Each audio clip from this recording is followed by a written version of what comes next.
Why hello YouTube, greetings from the stop motion reviewer. Welcome to my existential crisis. My YouTube channel. Today we're going to be taking a look at Combiner Wars Superion. Superion is comprised of 5 different Autobots. Silverbolt, Air Raid, Firefight, Skydive, and Slingshot. And if you like fucking scalpers, I guess you could also count Alpha Bravo. But today we're going to be taking a look at the original G1 crew. Kind of. It's a bit of a shit show. I was going to do this Pokemon collection style and just catch them all, but the problem was that scalpers got to the aerial bots when I was just getting into collecting, and this was one of the first combiners I ever bought, so it was a bit of a pain in the ass. I finally budged and bought the G2 5-pack or whatever, but it turned out the plastic quality was quite a bit lower on the G2 Silverbolt, so I used G1 Silverbolt, G1 Air Raid, and then the rest of them are G2 bots. The jet modes these guys transform into is pretty cool. 4 of them look like they're meant more for speed and acrobatics, and then there's Silverbolt, who just transforms into a jumbo jet who's afraid of fucking heights. What kind of sociopathic nihilist actually wrote the Transformers autobiographies or whatever? For example, Cerebros hates fighting, pacifist hates fighting, transforms into the head of a weapon of mass destruction. Jetfire, pacifist scientist, all bullshit. Despite the fact you can clearly see the robot kibble under the jet modes, I don't see why anybody cares. It's the aerial bots and it's pretty much ingrained in their personality at this point in time, so I say we just learn to live with it. There are third-party combiners out there that have completely kibble-free combiners, but typically they wind up just being the cars slapped onto a stick that's included with the figure. And I find that having a little bit of kibble on the figures is fine as long as it adds to their personality and doesn't just hinder the hell out of everything. But altogether, the 5 of these guys are pretty awesome. They work together well despite the fact that they have completely different personalities, and they're always ready to face the task at hand no matter how big. Wait a minute. Are these guys the Power Rangers of Transformers? 5 different personalities, they don't always work together, a 6th character added for no other reason than to inflate the pricing of their merchandise. They have to combine their vehicle modes into what's basically a giant robot to kill off a giant monster the main villain uses to destroy them. Did you know the guy who played Red Ranger killed his roommate with a sword? Fuck.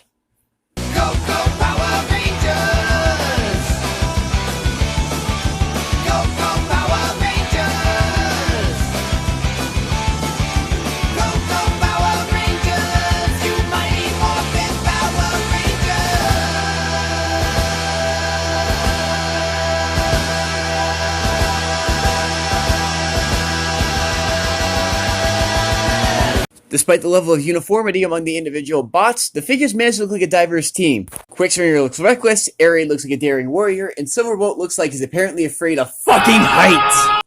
The color scheme on the individual bots looks fine, but of course, gold plastic, oh fuck! In case you didn't know, the gold color and polymer and the plastic don't work together, so of course, this figure is inevitably going to disintegrate, and good luck finding a new one, ladies and gentlemen, cause fuck you. But despite its imperfections, how is the combine mode? Only one way to find out. It's morphin' time, bitches!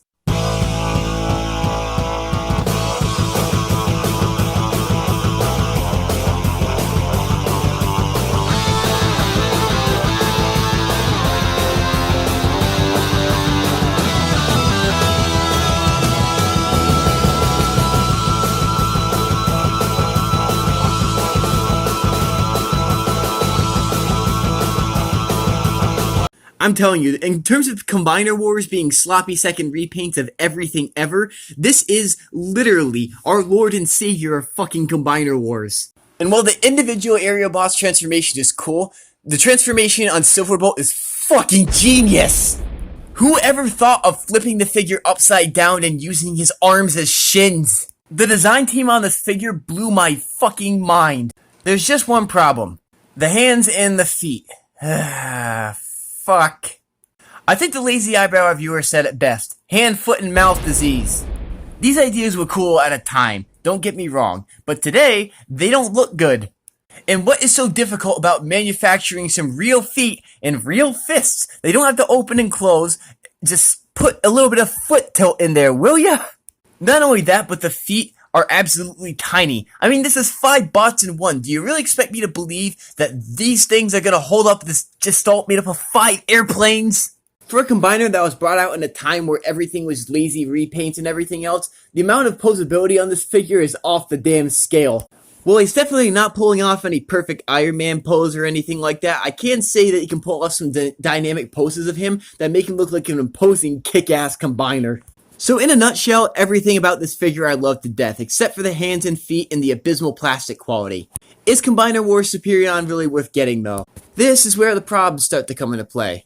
Omega Supreme cost $160. He's 2 feet tall, he transforms into an entire goddamn city, the joints are absolutely fantastic, and he's a Titan class figure. I bought Combiner Wars Superion for $180 with free shipping.